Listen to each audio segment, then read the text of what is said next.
공기마저 얼어붙을 듯한 MJ그룹 최고층 회의실에는 무거운 침묵이 감돌았다. 거대한 통유리창 너머로 서울의 스카이라인이 한눈에 들어왔지만 그 누구도 그 화려한 풍경에 시선을 주지 않았다.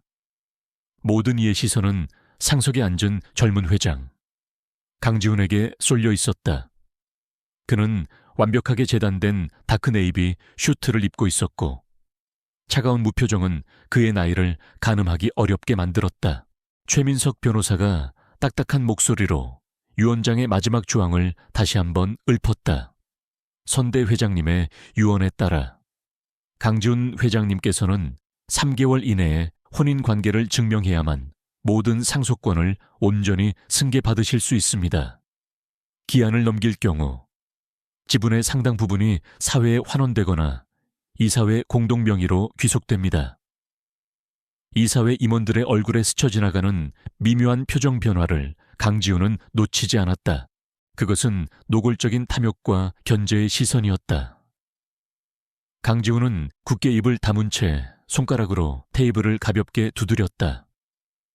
똑, 똑, 똑 불규칙한 소음만이 회의실의 긴장감을 더욱 고조시켰다. 그에게 결혼은 인생의 계획에 없는 가장 불필요하고 거추장스러운 절차일 뿐이었다. 하지만 아버지의 유언은 절대적이었고 평생을 바쳐 이룩한 회사를 지키기 위해서는 다른 선택지가 없었다. 회의가 끝나자마자 강지훈은 초의 변호사를 자신의 집무실로 불렀다. 그는 거대한 책상 뒤에 앉아 도시의 정형을 등진 채 말했다. 3개월, 그 안에 내 옆자리를 채울 사람을 찾아. 조건은 간단해, 조용하고, 말이 없고, 내 인생에 절대 간섭하지 않을 여자. 그리고 계약이 끝나면 미련 없이 떠날 수 있는 사람이어야 해. 돈은 얼마가 들어도 상관없어. 그의 목소리에는 어떠한 감정도 실려 있지 않았다. 마치 값비싼 가구를 주문하는 듯한 말투였다. 최민석 변호사는 잠시 망설였지만 곧 그의 의도를 파악하고 고개를 끄덕였다. 알겠습니다. 회장님, 신원조회와 배경조사를 철저히 해서 가장 적합한 후보를 물색하겠습니다. 모든 것은 극비리에 진행될 겁니다. 강지훈은 그저 창밖을 응시할 뿐 더 이상 아무 말도 하지 않았다. 그에게 아내란 MJ그룹을 지키기 위한 가장 비싼 방패막에 불과했다. 한편 서울의 어느 낡은 다세대 주택 반지하 방에서는 윤서아의 하루가 절망으로 시작되고 있었다. 차가운 새벽 공기와 함께 스며드는 곰팡내, 그리고 귓가를 맴도는 어머니의 희미한 기침 소리가 그녀를 짓눌렀다. 한때는 콘서트홀의 화려한 조명을 받던 피아니스트였지만 지금 그녀의 손은 여러 아르바이트로 인해 굳은 살이 박여 있었다. 모든 것은 3년 전 아버지의 사업이 부도가 나고 그 충격으로 쓰러진 뒤부터 시작되었다. 벽에 붙은 낡은 피아노 콩쿠르 포스터 속에서 활짝 웃고 있는 자신의 모습이 오늘따라 유난히 낯설게 느껴졌다. 그녀는 한숨을 내쉬며 책상 위에 놓인 붉은색 독촉장들을 내려다보았다. 사채업자들의 압박은 날이 갈수록 심해졌고 이제는 이 작은 보금자리마저 빼앗길 위기에 처해 있었다. 희망이라는 단어는 그녀의 삶에서 지워진 지 오래였다. 어떻게든 버텨야 했지만 더 이상 기댈 곳도 붙잡을 방법도 보이지 않았다. 그때였다. 낯선 번호로 걸려온 전화 한 통이 그녀의 운명을 송두리째 바꾸어 놓았다. 전화를 건 사람은 자신을 최민석 변호사라고 소개하며 그녀에게 거부할 수 없는 제안이 있다고 말했다. 처음에는 보이스피싱이라고 생각해 끊으려 했지만 변호사가 언급한 그녀 가족의 빚 액수와 상황이 너무나 정확했다. 그는 모든 빚을 청산하고도 남을 금액을 제시하며 딱 한 번만 만나서 이야기를 들어달라고 정중하게 요청했다. 지푸라기라도 잡고 싶은 심정이었을까. 며칠 후 윤서아는 최 변호사가 알려준 최고급 호텔의 스카이라운지로 향했다. 그녀는 자신이 가진 옷 중에 가장 단정한 원피스를 입었지만 화려한 호텔의 분위기와는 어울리지 않는 초라한 행사액이었다. 약속된 룸으로 안내받자 그곳에는 도시의 야경을 배경으로 한 남자 강지훈이 앉아 있었다. 압도적인 존재감과 얼음장처럼 차가운 그의 눈빛의 서아는 저도 모르게 숨을 삼켰다. 강지훈은 서아를 위아래로 훑어보았다. 그의 눈빛은 마치 상품의 가치를 매기는 감정사처럼 냉정했다. 서아는 불쾌감의 주먹을 꽉 쥐었지만 아무 말도 할 수 없었다. 이내 강지훈이 입을 열었다. 그의 목소리는 그의 눈빛만큼이나 차가웠다. 본론부터 말하지. 나와 결혼해 줘야겠어. 기간은 3년. 계약금으로 50억을 주겠소. 당신 가족의 빚을 모두 갚고도 충분한 돈일 거야. 그의 말에 서하는 순간 자신의 귀를 의심했다. 결혼이라니. 이토록 모욕적인 방식으로 자신의 삶을 사겠다는 남자의 제안에 피가 거꾸로 솟는 기분이었다. 그녀는 당장이라도 자리를 박차고 나가고 싶었지만 병든 어머니와 철없는 동생의 얼굴이 눈앞에 아른거렸다. 50억. 그 돈이면 모든 것을 제자리로 돌려놓을 수 있었다. 잃어버렸던 가족의 웃음을 되찾고 다시 피아노 앞에 앉을 수도 있을지 모른다는 헛된 희망마저 들었다. 강지훈은 그녀의 흔들리는 눈빛을 놓치지 않고 말을 이었다. 계약 기간 동안 당신은 내 아내로서의 역할을 충실히 이행해야 해. 공식 석상에 동행하고 언론 앞에서 완벽한 부부 연기를 하는 것. 그게 전부요. 사적인 부분은 절대 서로 침범하지 않을 거고 계약이 끝나면 깨끗하게 이혼 서류에 도장만 찍으면 돼. 어때? 어려운 조건은 아닐 텐데. 그는 마치 당연한 거래를 제안하는 것처럼 태연했다. 윤서아는 마른 입술을 깨물었다. 이것은 자신의 영혼을 파는 행위와 다름없었다. 하지만 그녀에게는 선택의 여지가 없었다. 절망의 벼랑 끝에서 그는 동아줄이 아닌 황금으로 만들어진 덫을 내려보낸 것이었다. 그녀는 잠시 눈을 감았다. 눈앞에 펼쳐진 것은 어두운 현실뿐이었다. 한참의 침묵 끝에 그녀는 겨우 목소리를 쥐어짰다. 알겠습니다. 그 계약 받아들이겠어요. 그녀의 대답에 강지훈의 표정에는 어떤 변화도 없었다. 그는 마치 예상했다는 듯 최 변호사에게 눈짓했다. 최 변호사는 곧바로 서류 가방에서 두툼한 계약서를 꺼내 서아의 앞에 내려놓았다. 수십 개의 조항이 빽빽하게 적힌 계약서는 차갑고 비인간적이었다. 서아는 떨리는 손으로 펜을 잡았다. 펜 끝이 종이에 닿는 순간 그녀는 자신의 이름 세 글자와 함께 삶의 자존심을 팔아넘기고 있음을 직감했다. 서명이 끝나자 강지훈은 자리에서 일어났다. 그는 서에게 단 한마디 말도 없이 마치 볼일이 끝난 사람처럼 뒤돌아 룸을 나갔다. 텅 빈 공간에 홀로 남겨진 서아는 거대한 야경이 펼쳐진 창가에 멍하니 서 있었다. 방금 전까지 자신의 목을 조르던 현실의 무게는 사라졌지만 그 대신 마음속에는 더 크고 차가운 공허함이 자리 잡았다. 50억짜리 계약 아내. 그것이 그녀의 새로운 이름이었다. 그녀의 눈에서 뜨거운 눈물 한 방울이 뺨을 타고 흘러내렸다. 며칠 후 서아는 자신이 살던 반지하 방의 모든 것을 정리했다. 사채업자들에게 시달리던 빚은 거짓말처럼 사라졌고 가족들은 임시로 마련된 안전한 거처로 옮겨졌다.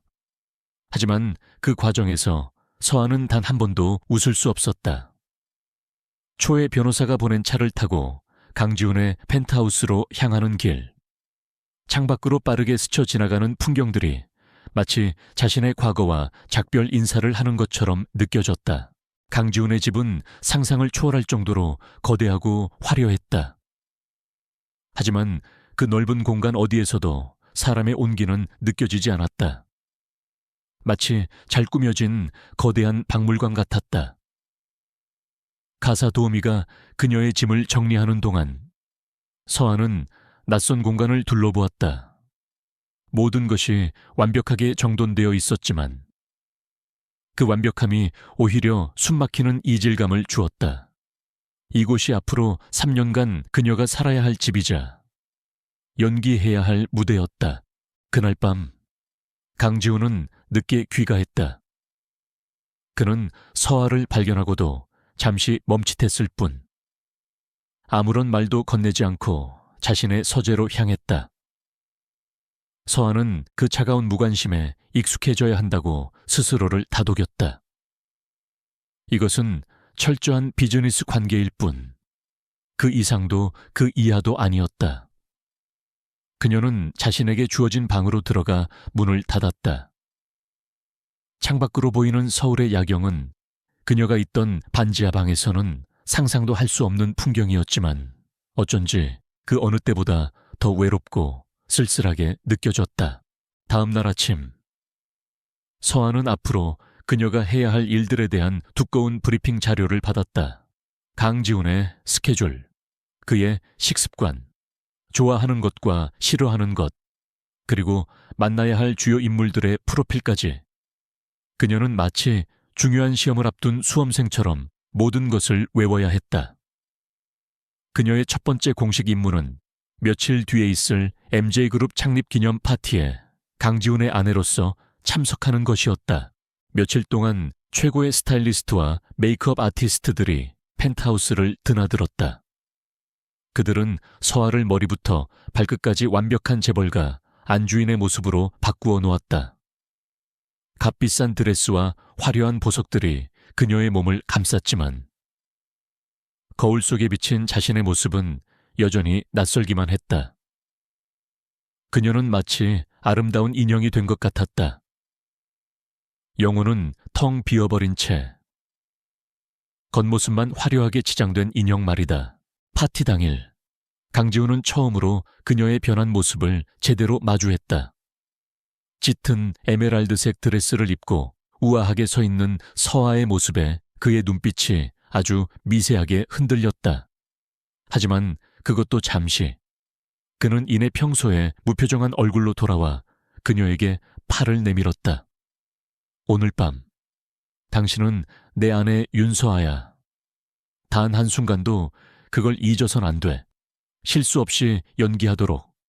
그의 목소리는 여전히 차가웠지만 그의 팔을 잡는 순간 서아는 그의 손에서 전해지는 미세한 온기를 느꼈다. 화려한 연회장으로 들어서는 순간 모든 스포트라이트가 그들 위로 쏟아졌다. 수많은 사람들의 시선과 끝없이 터지는 카메라 플래시 속에서 서아는 잠시 현기증을 느꼈다. 하지만 그녀는 옆에 선 강지훈을 의식하며 허리를 꼿꼿이 폈다. 이것이 그녀가 선택한 길이었고 이제는 되돌릴 수 없었다. 그녀는 깊게 숨을 들이마시고 준비된 미소를 지으며 첫 번째 연기를 시작했다.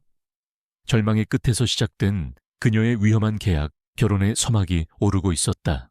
연회장에 들어선 순간 윤서아는 자신이 다른 세상에 발을 디뎠음을 실감했다. 눈부신 샹들리에 아래 값비싼 샴페인과 음식들 사이로 흐르는 클래식 선율, 그리고 화려한 보석보다 더 번쩍이는 사람들의 거짓된 미소. 이 모든 것이 그녀에게는 숨막히는 위압감으로 다가왔다. 강지훈은 그런 그녀의 긴장을 아는지 모르는지 능숙하게 그녀를 이끌며 재계의 거물들에게 소개했다. 그의 팔을 잡은 서아의 손에 힘이 들어갔다. 제 아내 윤서아입니다. 강지훈의 목소리는 언제나처럼 낮고 무감정했지만 그 한마디가 가지는 무게는 실로 엄청났다. 사람들은 호기심과 질투, 혹은 경계심이 뒤섞인 눈빛으로 서아를 훑어보았다. 서아는 며칠간 혹독하게 교육받은 대로 우아한 미소를 유지하며 가볍게 목례했다. 그녀는 자신이 지금 거대한 연극의 여주인공이 되었으며 단 한 번의 실수도 용납되지 않는다는 사실을 되새겼다. 그녀의 영의는 생각보다 나쁘지 않았다. 누군가 그녀의 집안에 대해 교묘하게 물어오면 평범하지만 화목한 가정에서 사랑받고 자랐습니다. 지훈 씨를 만나 더 큰 세상을 배우고 있는 중이에요. 라며 현명하게 받아 넘겼다. 그녀의 차분하고 겸손한 태도는 오히려 사람들에게 깊은 인상을 남겼다. 강지훈은 말없이 그녀의 곁을 지키며 그녀가 만들어내는 의외의 결과물들을 조용히 관찰했다. 그는 단순히 버티기만 할 줄 알았던 여자가 제법 능숙하게 상황을 주도하는 모습에 내심 놀라고 있었다. 바로 그때였다. 연 회장의 모든 소음이 순간 멎는 듯 하더니 입구 쪽에서부터 사람들의 시선이 한 곳으로 쏠렸다. 새빨간 드레스를 입은 한 여자가 거만한 표정으로 들어서고 있었다. 태양그룹의 외동딸이자 오래전부터 강지훈의 유력한 혼담 상대로 거론되던 고유라였다. 그녀는 마치 이곳이 자신의 무대인 양 주위를 둘러보다가 강지훈의 옆에 서 있는 서아를 발견하고는 그대로 표정을 굳혔다. 고유라는 곧장 그들에게 다가왔다.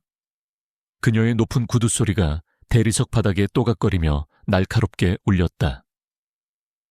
그녀는 서아를 머리부터 발끝까지 노골적으로 훑어보더니 비웃음이 가득한 목소리로 말했다. 어머, 지훈 오빠. 이쪽이 그 소문으로만 듣던 새 신부인가 보네. 어디서 이런 수수한 분을 데려왔어. 취향이 많이 바뀌었나 봐.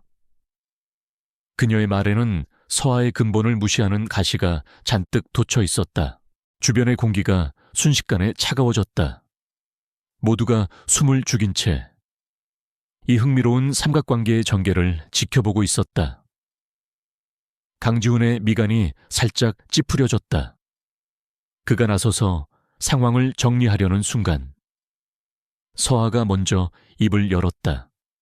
그녀의 목소리는 떨림 없이 맑고 단단했다. 처음 뵙겠습니다. 고유라 씨, 말씀 감사합니다. 저는 제 수수한 모습이 지훈 씨의 빛나는 모습을 더욱 돋보이게 해줄 수 있다고 생각해요. 진정한 가치는 겉모습이 아닌 내면에 있는 법이니까요. 그녀의 대답은 너무나 정중하고 우아해서 오히려 고유라의 무례함을 더욱 도드라지게 만들었다. 고유라는 순간 말문이 막힌 듯 얼굴이 붉어졌다. 그녀는 서아가 울거나 당황하며 어쩔 줄 몰라 할 것이라 예상했지만 결과는 정반대였다. 서아는 미소를 잃지 않은 채 고유라를 똑바로 응시했다. 그 눈빛은 연약해 보였지만 그 안에는 결코 꺾이지 않을 단단한 심지가 박혀 있었다. 고유라는 분을 사귀지 못한 채 다시 한번 비아냥거렸다. 내면 흥. 돈 보고 팔려온 주제에 내면을 논할 자격이나 있어 더욱 날카롭고 직접적인 공격이었다. 하지만 서아는 이번에도 동요하지 않았다. 그녀는 오히려 부드럽게 웃으며 대답했다. 돈이 사람을 움직일 수는 있겠죠.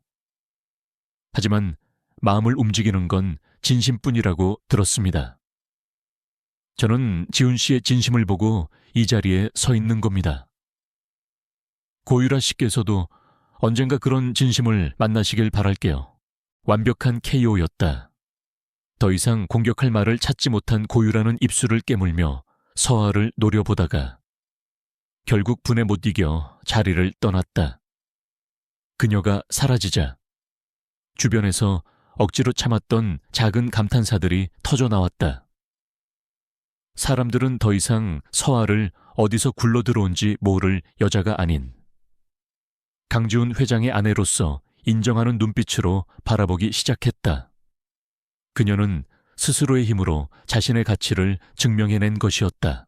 그 모든 과정을 지켜본 강지훈의 마음속에는 복잡한 감정이 일었다.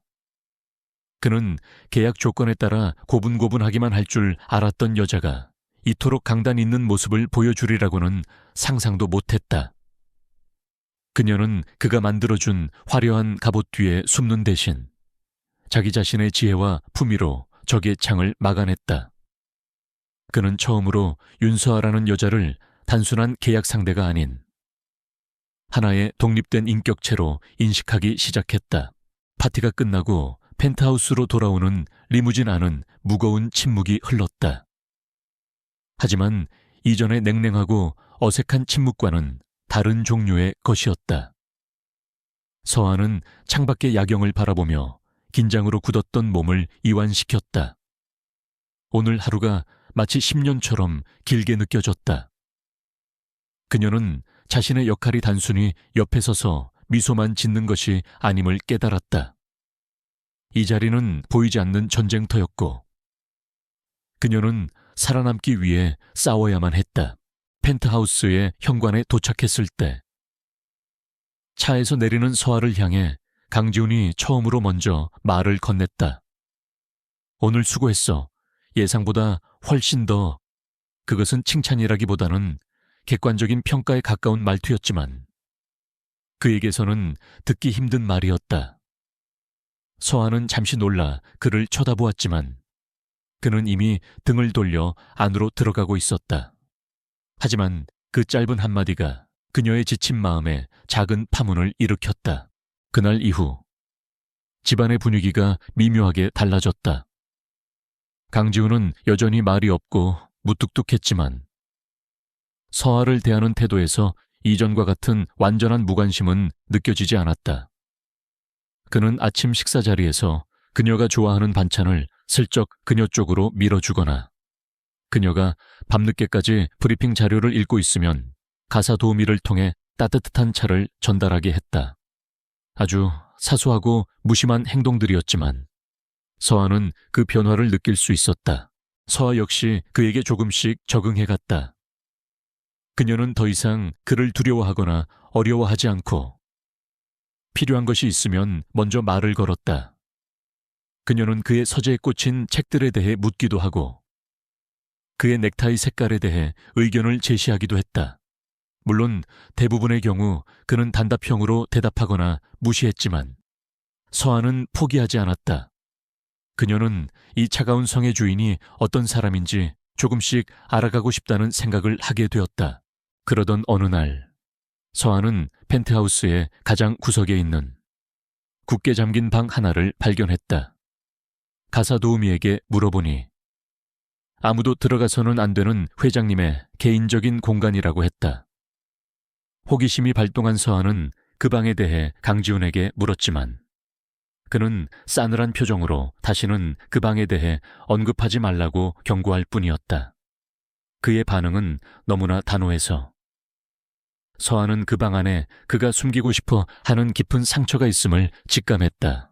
차가운 계약으로 시작된 관계였지만 두 사람은 이제 같은 공간 안에서 서로의 존재를 조금씩 인식하기 시작했다. 한 사람은 돈으로 아내를 샀고 다른 한 사람은 돈 때문에 아내가 되었다. 목적은 명확했고 감정은 배제되어야 했다. 하지만 같은 지붕 아래에서 부딪히는 일상의 순간들은 그들이 세워둔 단단한 벽에 아주 작은 균열들을 만들어내고 있었다. 그리고 그 균열 사이로 예상치 못한 새로운 감정의 싹이 아주 천천히 조심스럽게 돋아나고 있었다. 고유라와의 신경전이 있었던 파티 이후 펜트하우스의 시간은 조용히 흘러갔다. 윤서아는 점차 재벌가 안주인의 역할에 익숙해졌다. 값비싼 옷을 입고 정해진 스케줄에 따라 움직이며 언제나 품위 있는 미소를 짓는 삶. 물질적으로는 부족함이 없었지만 그녀의 마음 한구석은 늘 텅 비어 있었다. 마치 황금으로 만들어진 새장 속에 갇힌 새처럼. 그녀는 자유롭게 날아오를 수 있었던 자신의 지난 날을 그리워했다. 그녀의 유일한 위안은 피아노에 대한 기억이었다. 건반을 누를 때의 감촉, 울려 퍼지는 선율, 그리고 음악과 하나가 되던 순간들. 하지만 이 거대하고 차가운 집에는 그녀의 영혼을 달래줄 악기 하나 없었다. 그러던 중 그녀의 시선은 복도 끝에 굳게 닫혀있는 의문의 방문에 자주 머물렀다. 강지훈이 그토록 예민하게 반응했던 그곳에는 과연 무엇이 숨겨져 있을까? 호기심은 시간이 지날수록 커져만 갔다.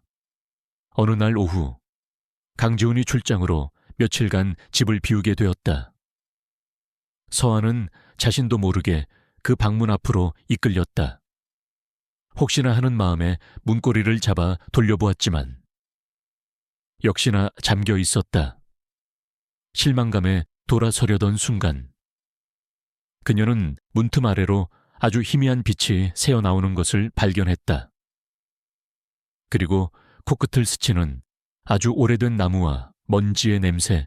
그날 밤 서아는 잠을 이룰 수 없었다. 그녀는 거실로 나와 무작정 서랍들을 뒤지기 시작했다. 그러다 서재의 가장 아래쪽 서랍에서 낡은 열쇠 꾸러미 하나를 발견했다. 수십 개의 열쇠 중 유독 고풍스러운 디자인의 작은 황동 열쇠 하나가 그녀의 눈길을 사로잡았다. 심장이 세차게 뛰기 시작했다. 그녀는 홀린 듯 그 열쇠를 들고 다시 복도 끝으로 향했다. 떨리는 손으로 열쇠를 자물쇠 구멍에 넣고 돌리자 철컥 하는 작은 소리와 함께 문이 열렸다. 방 안은 온통 하얀 천으로 뒤덮여 있었다. 마치 시간이 멈춘 유령의 공간 같았다. 서아는 조심스럽게 안으로 들어섰다. 그녀가 천을 하나씩 걷어내자 잊혔던 공간의 모습이 드러났다. 그곳은 오래된 음악실이었다. 낡은 악보들이 꽂힌 책장, 빛바랜 바이올린 케이스, 그리고 방의 중앙에는 거대한 그랜드 피아노가 위용을 드러내고 있었다. 피아노 위에는 뽀얀 먼지가 수북이 쌓여 있었다. 피아노 옆 작은 테이블 위에는 뒤집힌 액자 하나가 놓여 있었다. 서아는 조심스럽게 액자를 바로 세웠다. 사진 속에는 지금의 강지훈을 꼭 닮은 온화한 미소를 띤 한 여인이 피아노 앞에 앉아 있었다. 그녀의 무릎에는 어린 강지훈이 앉아 함께 건반을 누르고 있었다. 사진 속 어린 지훈의 얼굴에는 지금은 찾아볼 수 없는 천진난만한 행복이 가득했다. 서아는 그 여인이 강지훈의 어머니임을, 그리고 이곳이 그의 가장 행복했던 동시에 가장 아픈 기억이 잠든 곳임을 직감했다. 서아는 자기도 모르게 피아노 덮개를 열었다. 상아색 건반 위에도 세월의 흔적이 내려앉아 있었다. 그녀는 떨리는 손가락으로 건반 하나를 살며시 눌렀다. 띵! 조율되지 않은 둔탁한 소리였지만 그 소리는 서아의 심장을 관통했다. 몇 년 만에 느껴보는 감각이었다. 그녀는 의자에 앉아 눈을 감았다. 그리고 기억을 더듬어 한 곡의 멜로디를 연주하기 시작했다. 그것은 그녀가 가장 힘들 때마다 스스로를 위로하기 위해 연주했던 쇼팽의 녹턴이었다. 선율은 서툴고 투박했지만 그 안에는 그녀가 겪어온 모든 슬픔과 절망, 그리고 그럼에도 불구하고 꺾이지 않았던 희망이 담겨 있었다. 음악은 먼지 쌓인 공간을 채우고 닫힌 문틈을 비집고 나가 텅 빈 펜트하우스 전체로 울려 퍼졌다. 그녀는 연주에 완전히 몰입한 나머지 예정보다 일찍 출장에서 돌아온 강지훈이 현관에 들어서는 소리를 듣지 못했다. 늦은 밤, 피곤한 몸을 이끌고 집에 돌아온 강지훈은 희미하게 들려오는 피아노 소리에 그 자리에 얼어붙었다. 심장이 쿵 하고 바닥으로 떨어지는 듯한 충격이었다. 이 멜로디는 어머니가 살아생전 가장 좋아하셨던 곡이었다. 어머니가 돌아가신 후 그는 스스로 이 방을 봉인하고 그 누구도 들이지 않았다. 그런데 대체 누가 어떻게 저 방에 들어가 피아노를 연주하고 있는 것인가? 그는 분노와 혼란에 휩싸여 소리가 나는 곳으로 향했다. 당장이라도 문을 박차고 들어가 무단 침입자를 끌어내고 싶었다. 하지만 살짝 열린 문틈으로 보이는 광경에 그는 발을 뗄 수가 없었다. 달빛을 받으며 피아노를 연주하고 있는 사람은 윤서아였다. 그녀는 눈을 감은 채 온 마음을 다해 선율에 자신을 맡기고 있었다. 그녀의 연주는 어머니의 연주처럼 따뜻하고 우아하지는 않았지만 그보다 더 깊은 슬픔과 처절한 아름다움을 담고 있었다. 강지훈은 문가에 숨어서서 그녀의 연주를 끝까지 들었다. 그녀의 선율은 마치 살아있는 생물처럼 그의 가슴 속으로 파고 들어와 그가 오랫동안 굳게 닫아두었던 감정의 문을 두드렸다. 그는 그녀의 음악 속에서 자신의 고독과 상처를 보았다. 계약으로 맺어진 가짜 아내라고만 생각했던 여자에게서 그는 자신과 같은 종류의 아픔을 지닌 한 인간의 영혼을 발견한 것이다. 그는 조용히 뒤돌아 자신의 방으로 향했다. 그 밤, 그는 처음으로 어머니의 꿈을 꾸었다. 다음 날 아침, 서아는 지난밤의 일 때문에 강지훈을 마주할 용기가 나지 않았다. 그가 모든 사실을 알게 되면 당장 계약을 파기하고 자신을 내쫓을지도 모른다는 두려움에 사로잡혔다. 하지만 식탁에 나타난 강지훈은 아무 일도 없었다는 듯 평소와 똑같았다. 그는 그저 신문을 읽으며 식사를 할 뿐. 서에게 단 한마디도 묻지 않았다.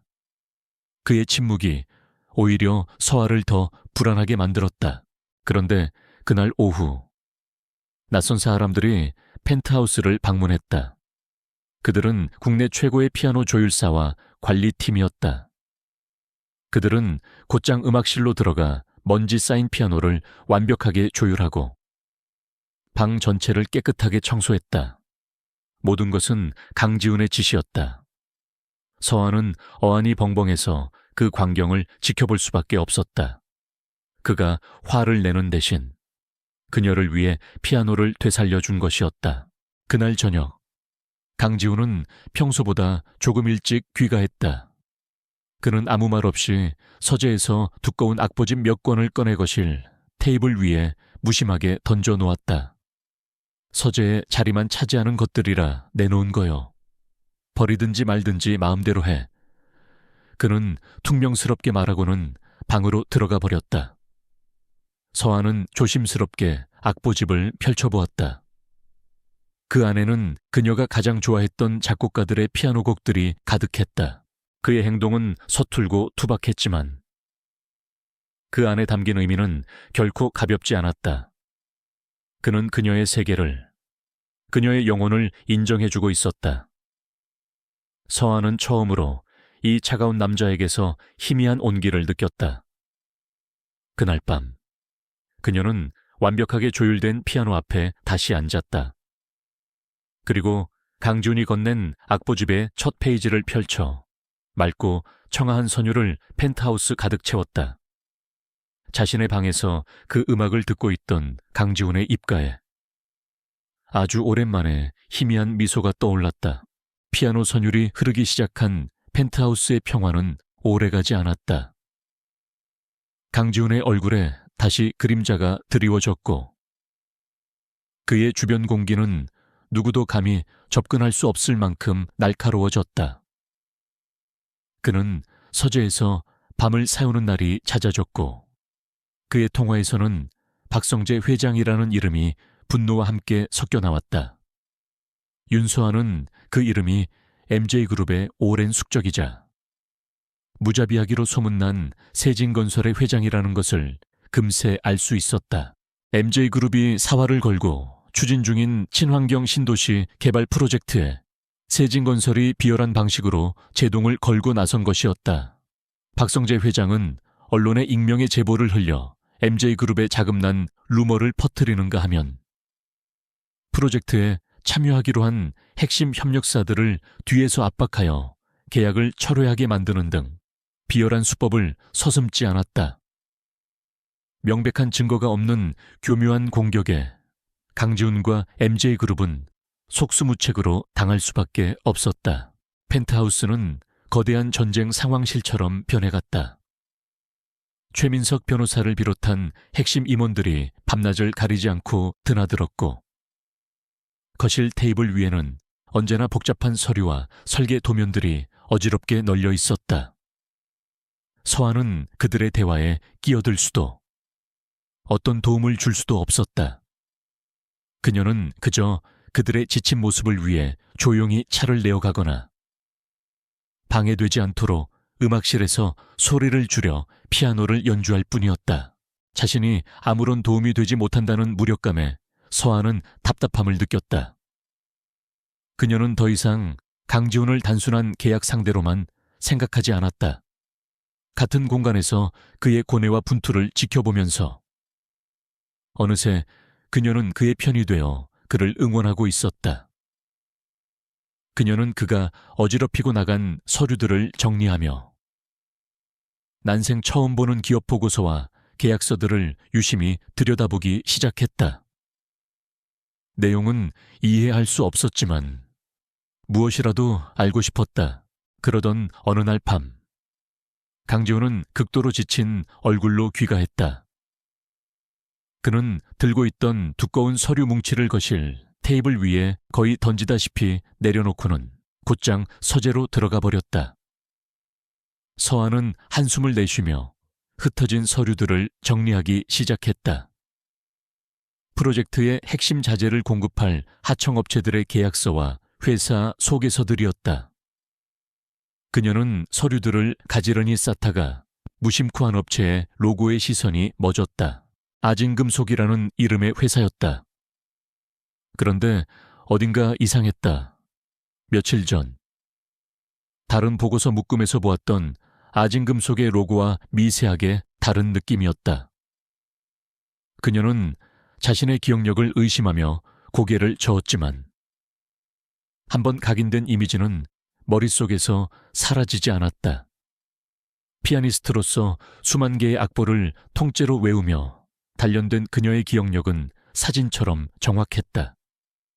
글씨체의 기울기, 로고의 색농도가 아주 미세하게 달랐다. 서한은 곧장 서재로 달려가 며칠 동안 쌓아두었던 지난 서류 더미를 뒤지기 시작했다. 그리고 마침내 다른 프로젝트 보고서에서 아진금속의 이름을 찾아냈다. 그녀는 두 개의 서류를 나란히 놓고 비교했다. 다른 사람이라면 절대 알아챌 수 없을 정도의 차이. 하지만 그녀의 눈에는 명백한 다름이 보였다. 이것은 단순한 인쇄 오류가 아니었다. 둘 중 하나는 가짜였다. 그녀는 심장이 거세게 뛰는 것을 느끼며 강지훈의 서재문을 두드렸다.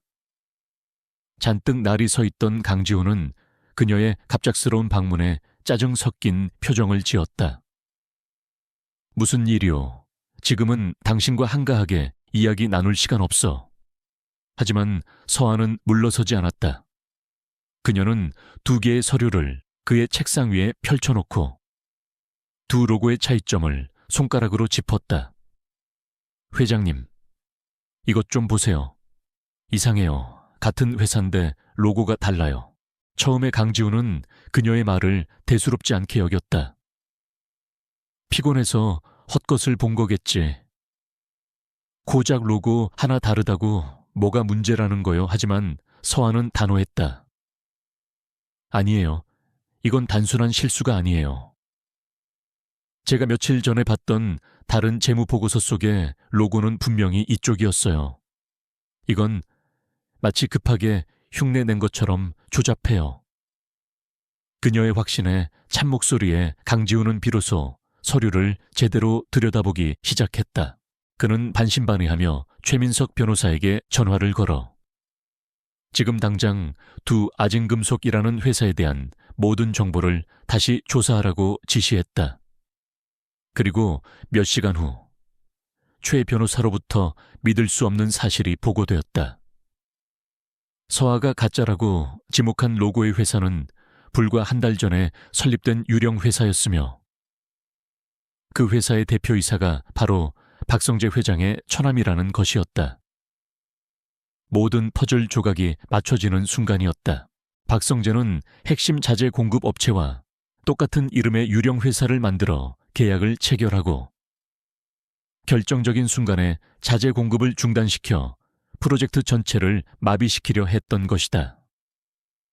모든 책임은 계약업체를 제대로 확인하지 않은 MJ그룹에게 돌아갈 것이고 그들은 막대한 손해와 함께 프로젝트에서 손을 뗄 수밖에 없는 최악의 상황에 몰릴 뻔했다.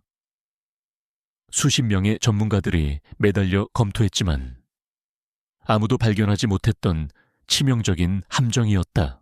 강지훈은 말없이 서아를 바라보았다. 그녀의 놀라운 관찰력과 비상한 기억력이 회사를 구한 것이었다.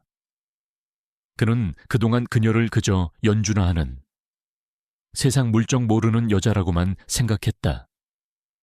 하지만 그녀는 그 어떤 유능한 전문가보다 더 날카로운 눈을 가지고 있었다. 그는 자리에서 일어나 그녀에게 다가갔다. 그리고 처음으로 고맙다는 말 대신 다른 방식으로 자신의 마음을 표현했다. 그는 그녀의 어깨를 가볍게 감싸 안았다. 갑작스러운 행동에 서아의 몸이 굳었지만 그의 품에서 전해져 오는 안도감과 미세한 떨림에 그녀는 가만히 있었다. 당신, 대체 정체가 뭐요? 그의 목소리는 낮게 잠겨 있었지만 그 안에는 더 이상 차가운 경계심이 아닌 따뜻한 경이로움이 담겨 있었다. 두 사람의 계약 관계는 그날 밤을 기점으로 새로운 국면을 맞이하고 있었다. 그녀는 더 이상 방패막이 아닌 그의 가장 날카로운 창이 되어줄지도 모른다는 예감이 들었다. 강지훈의 함정을 완벽하게 간파해낸 윤서아의 활약은 두 사람의 관계에 미묘한 신뢰를 싹 트웠지만 동시에 잠자던 맹수를 깨우는 결과를 낳았다. 자신의 계획이 어이없게 실패로 돌아가자 분노에 휩싸인 박성재 회장은 이 일의 배후에 강지훈의 새로운 아내가 있다는 사실을 직감했다. 그는 자신의 자존심에 상처를 낸 그 근본 없는 여자를 그대로 둘 수 없었다. 때마침 시르에 빠져 있던 고유라가 그에게 먼저 연락을 해왔다. 그녀는 파티에서의 굴욕을 갚아주고 강지훈의 곁에서 윤수아를 끌어내릴 수만 있다면 악맥의 영혼이라도 팔 기세였다. 두 사람의 이해관계는 완벽하게 일치했다. 박성재의 서재에서 이루어진 은밀한 만남에서 그들은 윤수아를 사회적으로 매장시키기 위한 추악한 계략을 꾸미기 시작했다. 박성재의 자본력과 고유라의 인맥이 결합된 공격은 치명적일 것이 분명했다. 박성재는 즉시 사람을 풀어 윤수아의 뒷조사를 시작했다. 그리고 그녀의 과거를 파헤치는 것은 그리 어려운 일이 아니었다. 촉망받던 피아니스트에서 하루아침에 빚더미에 올라앉은 집안의 가장이 된 비극적인 사연. 그들은 이 사실을 왜곡하여 대중에게 던져줄 가장 자극적인 먹잇감으로 가공했다. 가난한 신데렐라에 계산된 동정심 유발 작전이라는 프레임은 대중의 질투심을 자극하기에 충분했다. 며칠 뒤 익명의 소식통을 인용한 기사들이 인터넷 연예 매체와 소셜 미디어를 통해 걷잡을 수 없이 퍼져나가기 시작했다. 강지훈 회장 부인, 알고 보니 파산 가정 출신 거액의 결혼 계약설 솔솔. 기사에는 서아가 살던 낡은 반지하 집 사진과 현재 거주하는 최고급 펜트하우스의 사진이 나란히 실려 있었다. 사람들은 그녀의 진심을 의심하기 시작했고 동정의 시선은 순식간에 경멸과 조롱으로 바뀌었다. 서아는 세상이 무너지는 듯한 충격을 받았다. 자신의 가장 아픈 상처가 온 세상 사람들의 가십거리로 난도질 당하는 기분이었다. 그녀는 애써 태연한 척했지만 쏟아지는 악성 댓글과 사람들의 수군거림은 날카로운 비수가 되어 그녀의 심장을 파고들었다. 그녀는 강지훈에게 이 일이 알려져 그가 곤란해질까봐, 그리고 그가 자신을 오해하게 될까봐 두려웠다. 강지훈은 물론 이 모든 상황을 실시간으로 보고받고 있었다. 최민석 변호사는 그가 분노하거나 혹은 계약 파기까지 고려할 것이라 예상했다. 계약 조건 중에는 MJ그룹의 이미지에 심각한 타격을 줄 경우에 대한 조항도 있었기 때문이었다. 하지만 강지훈의 반응은 모두의 예상을 벗어났다. 그는 기사 내용을 읽어 내려가다 서아 아버지의 회사가 부도 처리된 날짜에서 시선을 멈췄다. 그의 온몸의 피가 차갑게 식는 듯했다. 너무나도 익숙한 날짜. 그것은 자신의 부모님이 의문의 교통사고로 돌아가시기 불과 일주일 전의 일이었다.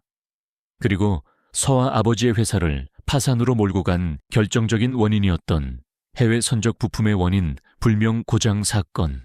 그것은 과거 자신의 아버지를 돕던 협력업체가 박성재의 계략에 빠져 무너질 때와 똑같은 수법이었다. 강지훈은 그 자리에 얼어붙었다. 머릿속에 파편화된 기억들이 하나의 거대한 그림으로 맞춰지기 시작했다. 이것은 단순한 험담이나 스캔들이 아니었다. 과거의 망령이 현재로 이어지는 끔찍한 연결고리였다. 윤서아는 돈을 노린 사기꾼이 아니었다. 그녀 역시 자신과 마찬가지로 박성재라는 악맥에 모든 것을 잃은 또 한 명의 피해자였을 가능성이 높았다. 그는 모든 것을 관통하는 섬뜩한 진실을 마주했다. 그는 즉시 최민석 변호사에게 10수년 전 자신의 부모님 사고와 관련된 모든 자료, 그리고 서아의 아버지 회사였던 윤성정밀의 파산 과정을 처음부터 끝까지 다시 조사하라고 비밀리에 지시했다. 그의 목소리는 강철처럼 차가웠지만 그 안에는 주체할 수 없는 분노가 들끓고 있었다. 박성재가 자신의 아내를 공격한 것은 잠자는 사자의 코털을 건드린 것과 같은 어리석은 짓이었다. 그날 밤 강지훈은 음악실에서 창밖을 보며 홀로 서 있는 서아를 발견했다. 그녀의 어깨는 위태롭게 떨리고 있었다. 그는 그녀에게 다가가 쏟아지는 기사나 추문에 대해서는 단 한마디도 꺼내지 않았다. 대신 그는 아주 낮고 진지한 목소리로 물었다. 당신 아버지의 회사에 대해 내게 전부 이야기해 줄 수 있어. 아주 작은 것이라도 괜찮으니. 기억나는 모든 것을. 그의 눈빛에는 의심이나 비난이 아닌 진실을 갈망하는 간절함과 그녀를 보호하려는 단단한 의지가 담겨 있었다. 서아는 그 눈빛에 의지해 꾹꾹 눌러 담아왔던 아버지의 억울한 파산과 그로 인해 무너져 내린 가족의 이야기를 눈물과 함께 쏟아냈다. 강지훈은 아무 말 없이 그녀의 이야기를 끝까지 들어주었다. 그녀의 모든 말이 그의 심증을 확신으로 바꾸어주고 있었다. 이야기가 끝났을 때 강지훈은 조용히 그녀의 떨리는 손을 잡아주었다. 그의 손은 크고 따뜻했다. 그것은 단순한 위로가 아니었다. 함께 싸우겠다는 침묵의 맹세이자 두 사람의 운명이 아주 오래전부터 하나로 엮여 있었음을 확인하는 엄숙한 의식이었다. 그는 이제 MJ그룹을 지키기 위해서가 아니라 자신의 모든 것을 걸고 그녀와 자신의 과거를 되찾기 위해 싸워야만 했다. 복수의 칼날은 이제 박성재의 심장을 정조준하고 있었다. 강지훈의 비밀 조사가 시작되면서 펜트하우스 안에는 두 사람만의 끈끈한 유대감이 형성되었다. 그는 더 이상 서아에게 회사의 일을 숨기지 않았고 그녀 역시 자신의 생각을 솔직하게 이야기했다. 하지만 그들이 서로에게 가까워질수록 외부의 공격은 더욱 거세졌다. 박성재와 고유라는 언론과 사교계를 이용하여 끊임없이 서아를 저격했고 그 여파는 고스란히 MJ그룹의 주가와 이미지에 악영향을 미쳤다. 보수적인 이사회 임원들은 대놓고 강지훈의 리더십을 문제 삼기 시작했다. 여자 문제 하나 깨끗하게 처리하지 못해 회사 전체를 위기로 몰아넣는다는 비난이 그의 등 뒤에 비수처럼 꽂혔다. 윤서아는 이 모든 상황이 자신 때문에 벌어졌다는 죄책감에 하루하루 말라갔다. 그녀는 강지훈의 굳게 닫힌 입과 피곤해 지친 눈을 볼 때마다 심장이 조여드는 것 같았다. 그녀는 더 이상 그에게 짐이 되고 싶지 않았다. 처음 이 계약을 받아들인 것은 가족을 구하기 위해서였지만 이제는 그를 구하기 위해 이 계약을 끝내야 한다는 생각이 들었다. 그녀가 그의 곁에서 사라지는 것만이 그를 향한 공격을 멈추게 하고 그가 온전히 회사에 집중할 수 있도록 만드는 유일한 방법이었다. 그녀는 이 차가운 결정이 자신이 그를 위해 할 수 있는 유일하고도 최선의 배려라고 믿었다. 결심을 굳힌 서아는 조용히 짐을 꾸렸다. 펜트하우스에 들어올 때 가져왔던 낡은 가방 하나. 그 안에 자신의 원래 옷가지 몇 개를 챙겨 넣었다. 그리고 책상에 앉아 떨리는 손으로 계약 해지 합의서에 서명했다. 그녀는 짧은 편지도 남겼다. 그동안 고마웠다는 인사와 함께 더 이상 그의 발목을 잡을 수 없어 떠난다는 내용이었다. 그녀는 남은 계약금 전액을 그의 계좌로 송금했다. 그날 밤 강지훈이 귀가했을 때 거실의 공기는 평소와 달랐다. 서아는 이미 현관문 앞에 가방을 둔 채 그를 기다리고 있었다. 그녀는 테이블 위에 놓인 계약 해지 합의서와 편지를 가리키며 애써 담담한 목소리로 말했다. 이제 그만해야 할 것 같아요. 회장님과 MJ그룹에 더 이상 피해를 드릴 순 없어요. 이 계약은 여기서 끝내는 게 맞아요. 그녀의 목소리는 미세하게 떨리고 있었다. 강지훈은 서류와 그녀의 가방을 차례로 쳐다보았다. 그의 얼굴에서 모든 표정이 사라졌다. 그는 분노하지도 놀라지도 않았다. 대신 너무나도 차갑고 깊은 침묵이 흘렀다. 그 침묵이 서아의 심장을 더욱 무겁게 짓눌렀다. 그가 입을 열었을 때 그의 목소리는 얼음 조각처럼 날카로웠다. 피해 당신 마음대로 상황을 판단하고 이게 최선이라고 결정한 거요. 모든 걸 끝내는 게 맞다고 누가 그러던 이건 논리적인 판단이에요. 제가 사라지면 모든 공격의 명분이 사라져요. 회장님도. 그녀의 말이 채 끝나기도 전에 강지훈이 폭발했다. 그는 테이블을 주먹으로 세게 내리쳤다. 쾅 하는 굉음과 함께 찻잔이 바닥으로 떨어져 산산조각이 났다. 서아가 놀라 몸을 움츠렸다. 그가 이토록 감정을 격하게 드러낸 것은 처음이었다. 논리 당신이 가짜 로고를 찾아냈을 때 그게 논리였소. 당신의 피아노 소리가 죽어있던 내 마음을 흔들었을 때 그것도 논리였냔 말이오. 그는 성큼성큼 그녀에게 다가가 돌아서려는 그녀의 팔을 거칠게 붙잡았다. 그의 눈은 이글거리는 불꽃처럼 타오르고 있었다. 그 안에는 분노와 함께 깊은 상처, 그리고 그녀를 잃을지도 모른다는 절박한 두려움이 담겨 있었다. 그는 서아를 자신의 품 쪽으로 끌어당기며 외쳤다. 내 말 잘 들어. 윤서아, 처음에는 분명 계약이었어. 당신은 나에게 필요한 방패였고 그 이상도 이하도 아니었지. 하지만 이젠 아니야. 당신은 더 이상 내게 계약 상대나 책임져야 할 대상이 아니라고. 당신은 내가 이 지옥 같은 싸움을 계속하는 이유가 됐어. 그는 처음으로 자신의 마음을, 그 서툰 진심을 전부 쏟아내고 있었다. 그의 절박한 고백에 서아의 눈에서 참았던 눈물이 폭포수처럼 흘러내렸다. 슬픔의 눈물이 아니었다. 충격과 안도감, 그리고 벅차오르는 감정의 눈물이었다. 그녀는 그의 눈 속에서 자신을 향한 깊은 진심을 보았다. 떠나려 했던 자신의 생각이 얼마나 어리석고 그를 아프게 하는 것이었는지 깨달았다. 그녀는 더 이상 저항하지 않고 그의 품에 기댔다. 두 사람의 몸이 단단히 밀착되었다. 마치 약속이라도 한 듯 창밖에서 세찬 비바람이 몰아치기 시작했다. 강지훈은 거친 숨을 몰아쉬며 서아를 아는 팔에 더욱 힘을 주었다. 그는 그녀의 귓가에 낮게 속삭였다.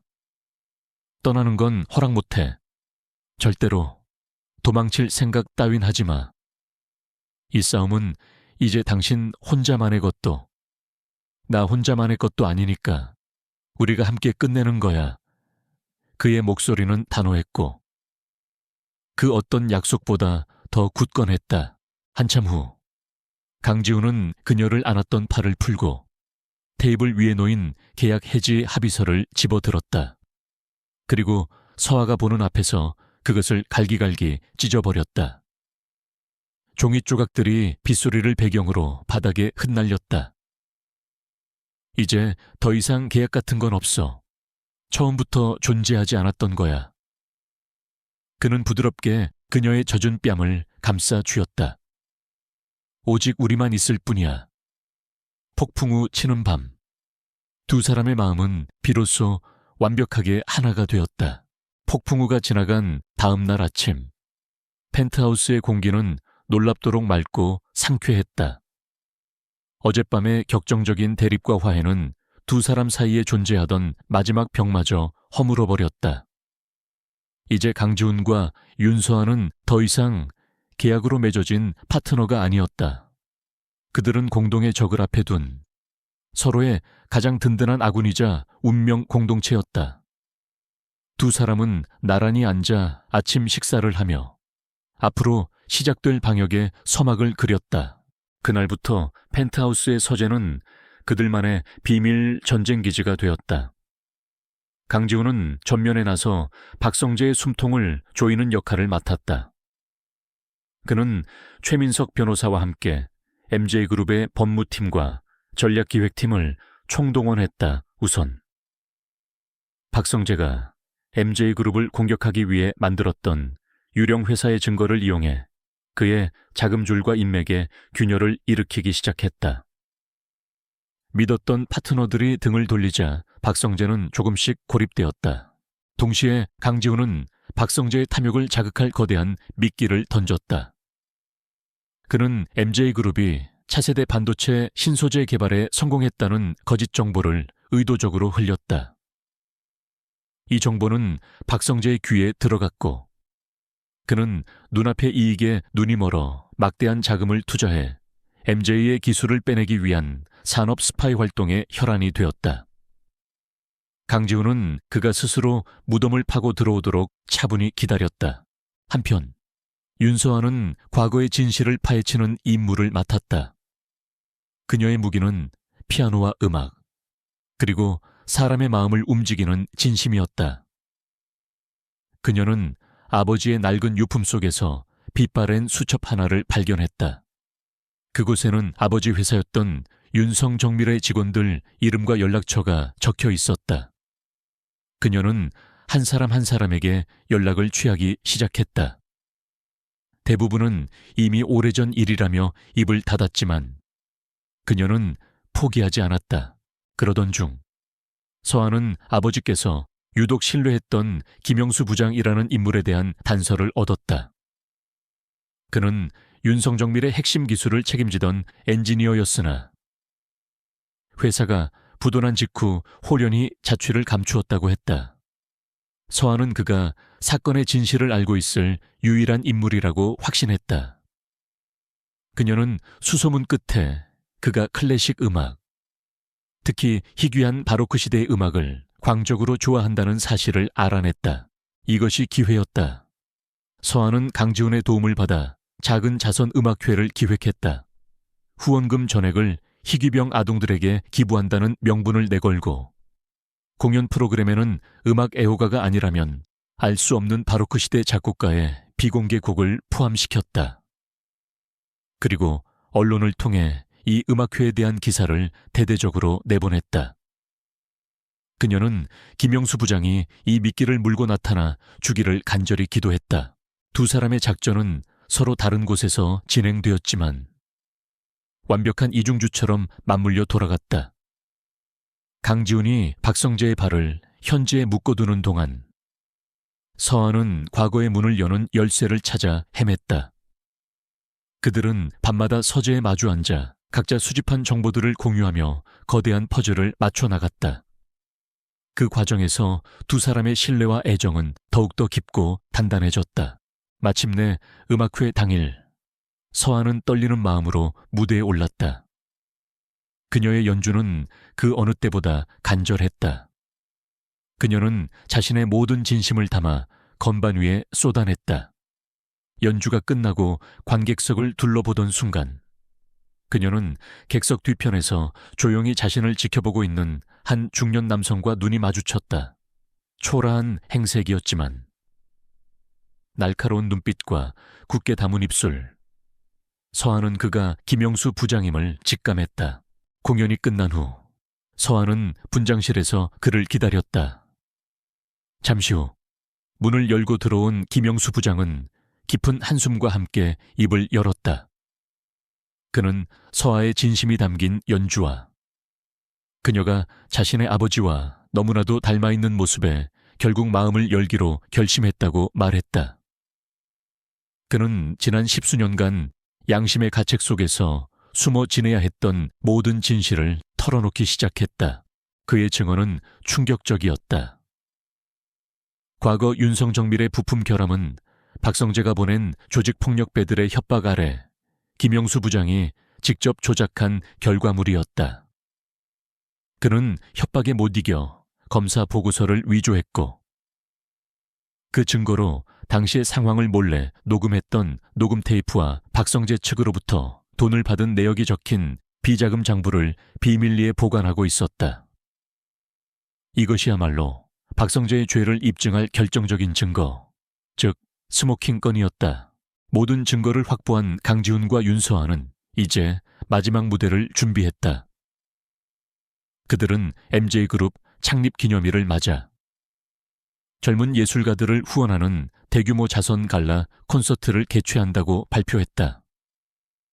그리고 이 행사의 가장 중요한 파트너이자 공동 주최자로 세증언설의 박성재 회장을 공식 초청했다. 자신의 이미지를 세탁하고 재계의 중심으로 서고 싶어 했던 박성재는 이 거부할 수 없는 제안을 덥석 받아들였다. 콘서트 며칠 전 강지훈과 서한은 텅 빈 콘서트홀 무대 위에 나란히 섰다. 모든 조명이 꺼진 객석은 어두운 심연처럼 고요했다. 강지훈이 서아의 손을 부드럽게 잡았다. 이제 무대는 준비되었소. 그의 목소리에는 차가운 결의가 서려 있었다. 서아는 그의 손을 마주 잡으며 무대 중앙을 응시했다. 네, 이제 저 사람의 마지막 연주를 들을 시간이네요. 복수의 교향곡은 이제 마지막 악장만을 남겨두고 있었다. MJ그룹 자선 갈라 콘서트가 열리는 날 밤. 서울 최고의 아트센터는 대한민국의 내로라 하는 정재계 인사들로 가득 찼다. 수많은 카메라 플래시가 터지는 로비에 박성재 회장이 고유라의 팔짱을 낀 채 의기양양하게 모습을 드러냈다. 그는 오늘 밤의 주인공이 자신이라고 굳게 믿고 있었다. 강지훈을 무너뜨리고 자선사업가의 탈을 쓴 채 자신의 명성을 드높일 완벽한 기회였다. 그의 옆에 선 고유라 역시 승리를 예감한 듯 거만한 미소를 짓고 있었다. 그녀는 오늘 이 자리에서 강지훈과 윤서아의 계약 결혼 사실을 폭로할 깜짝 발표를 준비하고 있었다. 근본도 없는 여자에게 뺏긴 자존심을 되찾고 그녀를 나락으로 떨어뜨릴 생각에 온몸에 희열이 흘렀다. 두 사람은 자신들이 짜놓은 완벽한 각본의 결말을 의심하지 않았다. 잠시 후 연 회장의 모든 시선이 다시 한번 입구로 쏠렸다. 짙은 남색 턱시도를 입은 강지훈과 그의 옆에서 밤하늘의 은하수처럼 반짝이는 드레스를 입은 윤서아가 나타났다. 이전과 달리 두 사람에게서는 어떤 불안이나 긴장도 찾아볼 수 없었다. 오히려 모든 것을 압도하는 고요한 강인함과 서로를 향한 절대적인 신뢰가 느껴졌다. 박성재는 그들의 여유로운 모습의 순간 불길한 예감을 느꼈지만 이내 고개를 저었다. 콘서트에 막이 올랐다. 몇몇 오프닝 공연이 끝난 후 사회자는 특별 연주를 위해 윤서아를 소개했다. 무대 중앙에 그랜드 피아노 앞에 앉은 서아는 잠시 눈을 감고 숨을 골랐다. 그리고 그녀의 손끝에서 폭풍처럼 격정적인 선율이 터져 나오기 시작했다. 베토벤의 소나타 열정. 그것은 단순한 연주가 아니었다. 지난 세월의 모든 아픔과 분노, 그리고 진실을 향한 불굴의 의지가 담긴 처절한 외침이었다. 연주가 끝나자 객석에서는 우레와 같은 박수가 터져 나왔다. 서아는 조용히 일어나 객석을 향해 인사하고 무대 뒤로 퇴장했다. 이제 공동 주최자인 강지훈과 박성재의 인사말이 이어질 차례였다. 박성재는 기다렸다는 듯 마이크 앞으로 나섰다. 그가 승리의 미소를 머금고 입을 열려는 순간이었다. 갑자기 연회장의 모든 조명이 꺼지고 무대 뒤편에 거대한 스크린이 환하게 켜졌다. 어둠 속에서 강지훈의 낮고 차가운 목소리가 울려 퍼졌다.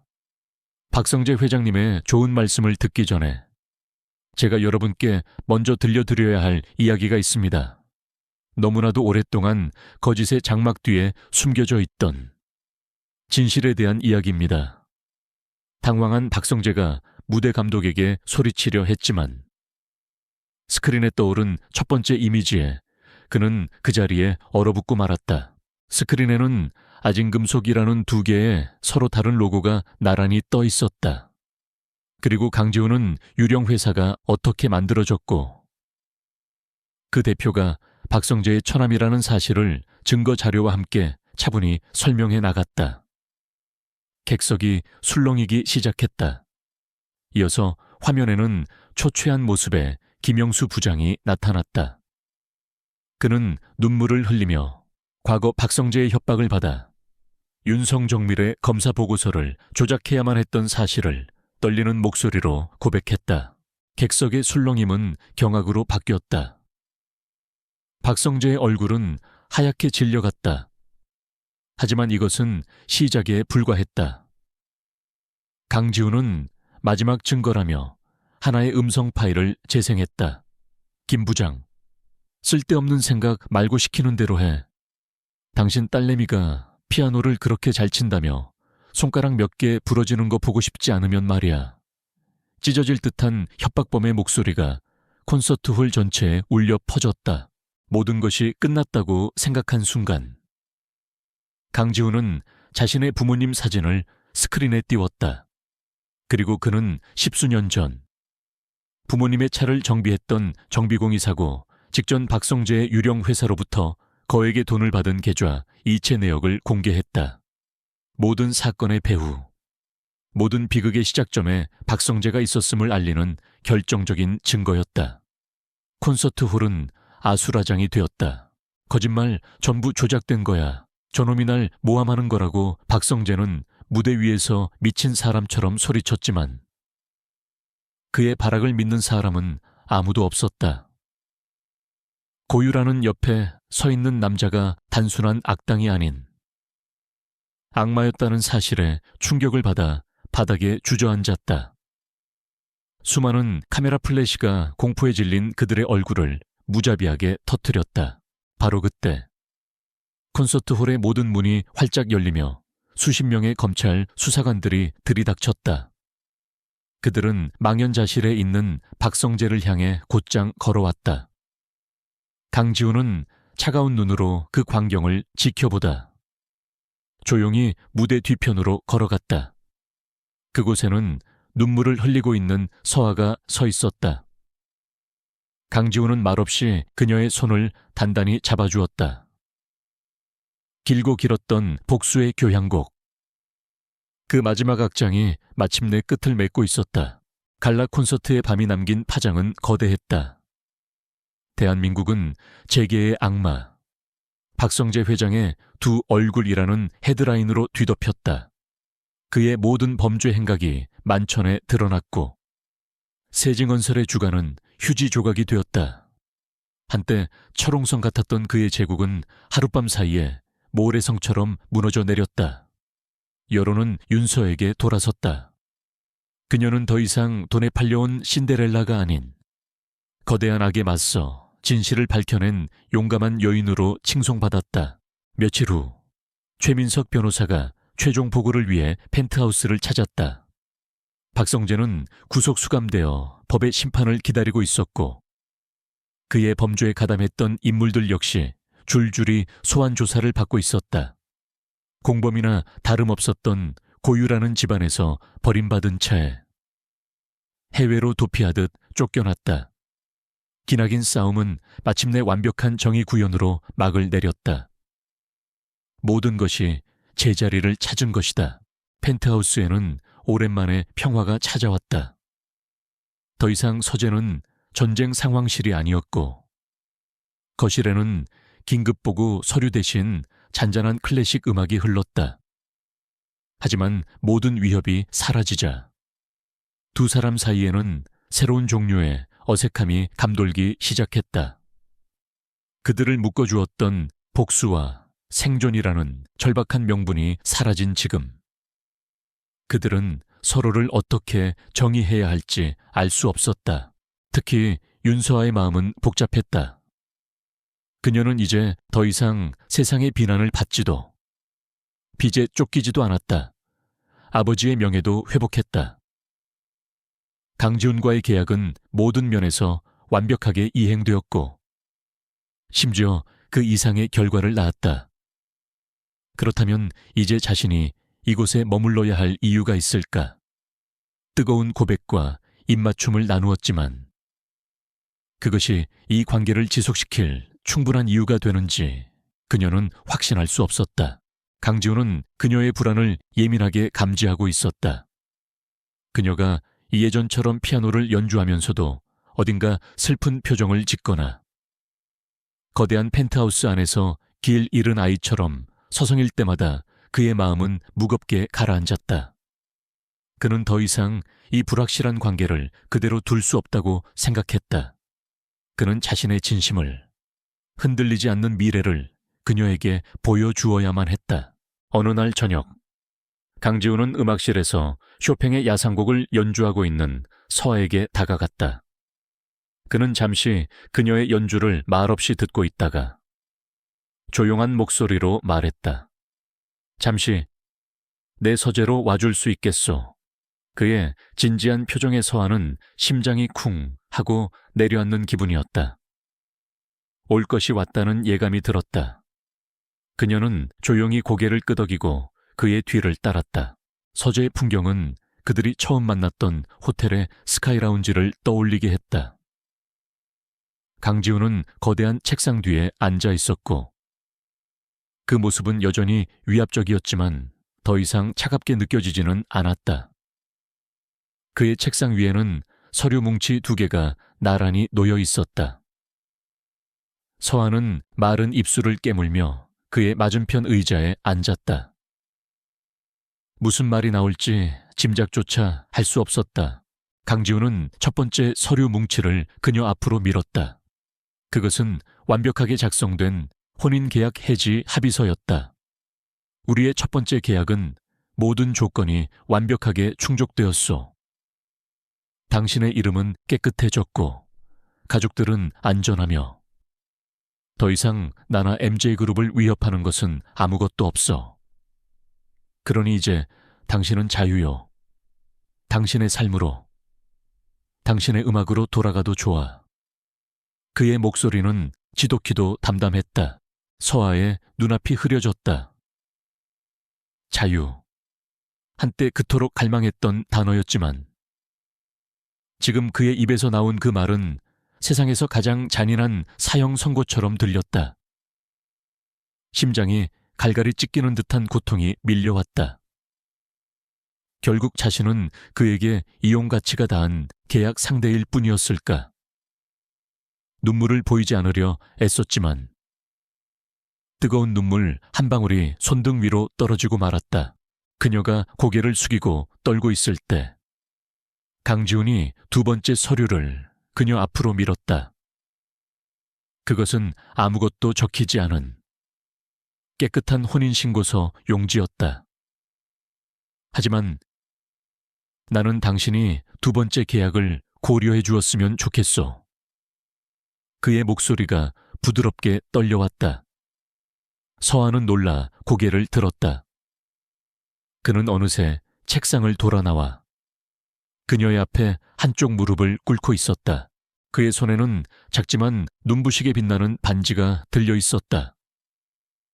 이 계약에는 기간도 위약금도 어떤 조건도 없소. 오직 단 하나의 조항만 있을 뿐이오. 계약 아내가 아닌 내 진짜 아내가 되어 평생 내 곁에 머물러 달라는 것. 그는 그녀의 눈을 똑바로 바라보며 세상에서 가장 진심 어린 목소리로 말했다. 윤서아, 당신을 사랑해. 이번에는 내 진짜 마음으로 하는 청혼이야. 나와 결혼해 주겠소. 참았던 눈물이 봇물처럼 터져 나왔다. 서한은 고개를 끄덕이는 것 외에 아무것도 할 수 없었다. 강지훈은 환하게 웃으며 그녀의 네 번째 손가락에 반지를 끼워 주었다. 그것은 마치 처음부터 그녀의 것이었던 것처럼 완벽하게 맞았다. 서한은 그의 목을 힘껏 끌어안았다. 책상 위에 놓인 계약 해지 합의서는 잊힌 과거가 되었고 새하얀 혼인 신고서는 그들이 함께 써내려갈 눈부신 미래를 약속하고 있었다. 며칠 뒤 강지훈과 윤서아는 변호사나 수행원 없이 단둘이서 구청을 찾았다.